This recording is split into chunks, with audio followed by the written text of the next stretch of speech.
The pilgrims point to various parts of the town and ask questions. They are told of a new invention called an engine in the workshop. There is also a smithy at the edge of the river with thick black smoke rising from its chimney. We grow molds and fungi mostly. The Warden District is where the king lives, over the bridge. The tall man points to a single wooden bridge near the middle of town. We haven't had visitors in hundreds of years, so you'll have to go into town on your own. We can't vouch for you. He says apologetically. After some suspicion from the king, Nyx tells everyone that he has learned a new spell to conjure a feast. The offer of food is enough to get the king and guards in high spirits. Hikari is fitted with a suit from the royal tailors. Jack declines fancy dressing, and Nyx tries on various outfits. Perrin went missing at the edge of town. Elsa promised to find him and take care of him, saying he probably still isn't thinking straight after the fall. Kator notices most of the money is missing from his pack, and briefly thinks of the mountains of platinum that he sent to Linus's village. He mentions to Hikari that the pilgrims have dealt with doppelgangers before who impersonated members of the party, as well as store clerks in an otherworldly storehouse. Meanwhile, the royal guards and attendants gorge themselves on Nyx's feast, and Jack becomes incoherent in his drunkenness.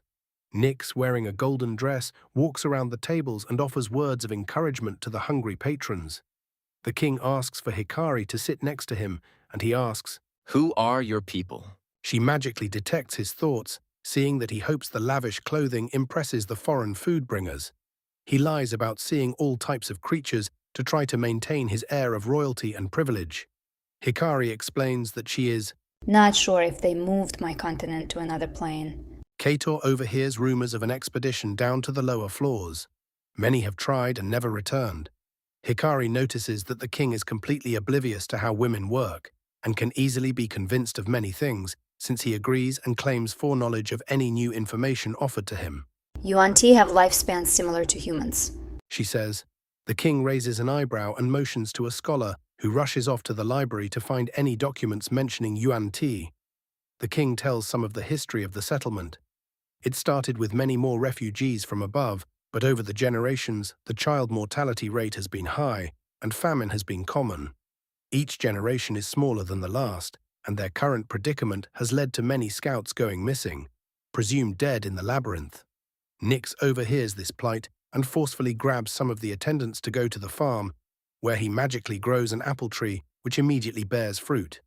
Kator and Hikari acquire a copy of the kingdom's most extensive map of the labyrinth, while Nyx instructs the townsfolk on the advantages of candlelight farming, growing chickens for the eggs instead of the meat.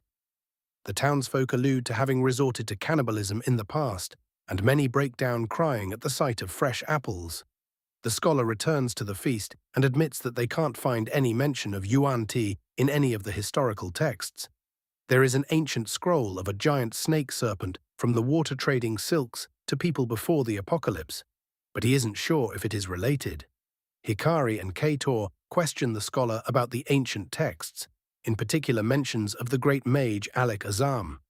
A 7,000-year-old drawing depicts the same man Kator knew, merely 30 years younger than when the pilgrims met the man. Different calendars disagree on the dates, but it is clear that something happened while the party was asleep in the Meat Mountains. Kator guides the conversation towards vampires and minotaurs, in hopes to establish if Tam Cherrywood is still operating in this region, but the staff haven't heard of these creatures, and they mention undead are killed on sight. Nyx returns to the feast, grinning with dirt between his teeth, and declares, "I helped! I made a garden!" Kator mumbles. Seems it is the god's will that we are here. The town has an abundance of jewels and precious metals, but they use food as currency since it was until now in such limited supply that it was more valuable than even weapons or armor. The pilgrims convince the king to let them handle the lower floors of the labyrinth instead of risking more lives. He agrees, but suggests they talk to the townsfolk to see if any adventurers wish to accompany them. The next day, at the armory, the pilgrims meet a tall, elderly female knight named Kelsey. She has black hair with a silver-grey streak through it, and her right hand is slightly malformed. She offers her strength to the expedition and says that she has little patience for reckless endangerment. She has been exploring the labyrinth for longer than anyone else, and she has stayed alive by staying cautious. In the tunnels, Hikari notices some tracks and warns the party to. Be wary of a dull silver dragon. Minutes later, the pilgrims are ambushed by some rust monsters who are fought off by Hikari and Jack. After the scuffle, they notice a tapestry displaying an ancient apocalypse. Reality shreds itself across land and sky. A copper shield is hit by fire. Translucent beings watch from the background, some happy, others horrified. The pilgrims push onward, assuming that this is the same apocalypse mentioned by the scouts. Nyx uncovers a secret door behind a Medusa statue with her eyes covered. The next room has a message written in blood using the dwarvish script. The dwarf will betray you. Further down the corridor, Nyx encounters a tall woman who asks. Here you are. Feed? The druid gives her a big sandwich, and as she eats, her hair darkens and lightning sparks. She reveals there is a pool of glittering liquid in a room nearby which will turn creatures to stone. Nyx informs the party, and Hikari uses Mage Hand to gather a few vials of the liquid. Kelsey opens a doorway to a tile mosaic depicting a sword in a river and a shield in a red pot. The lightning-haired lady smooches Nyx, gives him a map of the lower floor, and reveals she is a genie. She offers one wish for his kindness. The pilgrims debate about what to wish for, or if their wish would be twisted to backfire. We could wish for the shield. Suggests Hikari. What if there is something else important down there near the shield? Asks Kator. Could we wish to kill Temor Gloom? Asks Nyx. I doubt a genie is powerful enough to kill a god. Replies Hikari. For the power to defeat him, maybe? Offers Nyx. End world hunger? Offers Kelsey. Kill all the monsters in the dungeon? Offers Kator. But how? We could drop them from a tall height, but some might be able to fly. Replies Hikari. Maybe teleport them into solid rock? Suggests Kator. We gotta decide quickly. Tell me the exact wording and I can tell it to her. Says Nyx. I wish all evil monsters in the labyrinth are crushed into a 1-foot cube in this room now. Says Kator. That will do. Says Hikari. Unfortunately, the wish included goblins as evil monsters, so Silent Fee was killed instantly in the hyperdense cube of flesh. The pilgrims immediately realize their mistake. Hikari asks. Do you want me to resurrect anyone? Kator blurts out, Yeah, Bjorn. and the others stare at him. Oh, and Silentfi. He stammers, I'll need diamond dust and an hour each to cast the spell. states Hikari. They hear the cry of a dragon in the distance and its footsteps approaching. Kelsey calls the pilgrims dangerous fools and leaves to return to town. Nyx vanishes without a trace. Kator attempts to reply to the dragon in Draconic. It shouts, Baby? and the footsteps hasten. A brass dragon follows the blood leaking from the cube and the sound of the voice to the pilgrims and says he let Kelsey pass because she seemed innocent enough. You are monsters! You just killed everyone I've ever known, all my friends and family. I should kill you all in revenge, but there is too much death already. I can't handle it. Why would you do something so cruel? He shakes his head and turns around to grieve in solitude. Kator wonders why some creatures were included and others were not. How did the genie interpret evil monsters to include Silentfi? What makes the brass dragon different from the green dragons in the cube? Hikari is relieved that the genie did not include her in the definition. When no one else is looking, she secretly fills a flask and a water skin with blood from the cube. Kator and Hikari spend hours digging through the cube with telekinesis to find a piece of Silentfi to resurrect.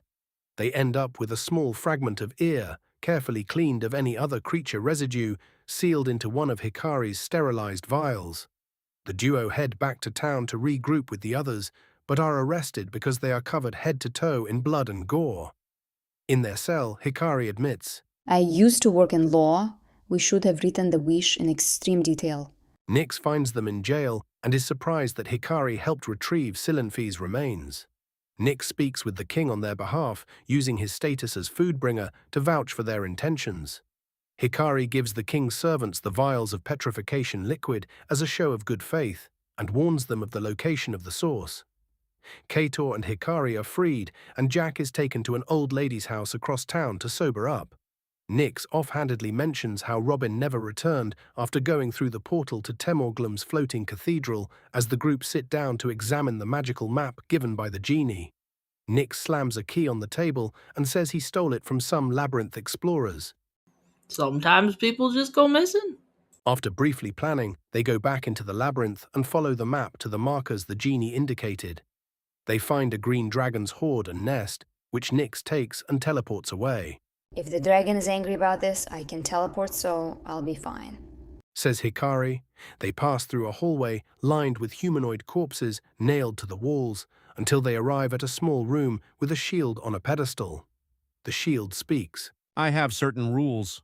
I'm not pretty, but I'll keep you from burning yourself in the storage basin. Kator examines the shield and notices carvings of a pool, waterfall, village, and chest. You are not the first and not the last. Says the shield. They take the shield to the other place marked on the map, a septagonal room with a balcony around the perimeter and a steep square basin in the middle with a hot metal chest at the bottom. Using the shield to protect himself from the heat, Kator is telekinetically lowered toward the chest by Hikari. Inside the chest is a smaller chest, and inside that is a tiny orb stone that looks like a waterfall. They take the orb and shield back to town and follow the river to the waterfall. In the pond that feeds the waterfall, there is an open chest with a sword in it. The wood is so old it crumbles when touched. The sword speaks. The only two gods that exist created me. Another will go through these steps after you. Sing 40 kilometers from the front of the horde to travel to when it begins. You'll want to sing falsetto, but what really sends them running is a nice deep bass. The pilgrims show all of this to the king and are rewarded with enough diamond dust for 2 resurrections. Hikari asks if the others can contact the dead to ensure they are willing to return to the realm of the living. Nyx says he can use his dreams to speak with their spirits. The pilgrims use the waterfall to get to the surface again and hike over to where Perrin fell, lowering rope for Elsa to use to carry him up. Nyx transforms into a massive dire goat and pulls the rope up with his friends attached. Hikari questions the size of the goat, and Kator tells the story of their dire goat named Bob, his devouring of barns, and their departure from him at the town where they overthrew a corrupt mayor. Jack says he left his explosive ward rocks with their carriage in that town, but it should be fine as long as they are undisturbed. You and your friends are very strange adventurers. Says Hikari. Hey, I'm your friend too, not just Kator's. Jack interjects. My last group of friends were murdered by adventurers. Replies Hikari. Jack laughs and says adventurers are an unruly bunch, then mentions the time when Kator tried to sell a bag of teeth. I found them in the basement of a cultist, and I thought they could be turned into a useful powder or something by an alchemist, but apparently not. I rely on Jack to let me know when creatures I don't recognize are sentient or not. For instance, did you know Nothics are sentient? Says Kator.